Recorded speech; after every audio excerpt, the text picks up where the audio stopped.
അപ്പോ നല്ല കാര്യങ്ങൾ സംസാരിക്കും. അല്ല സുരേഷ് ഏട്ടാ, ഒറ്റ കാര്യം ഒന്ന് അതായത് ഇപ്പൊ അവരുടെ ആശങ്കയ്ക്ക് അടിസ്ഥാനമില്ല പ്രശ്നം പരിഹരിക്കപ്പെടുന്നു.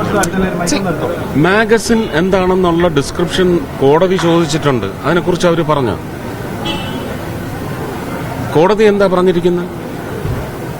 കോടതിയുടെ ഒരു സ്ക്രിപ്റ്റ് നിങ്ങളെടുത്ത് അവരുടെ അടുത്തുനിന്ന് തരാൻ പറ.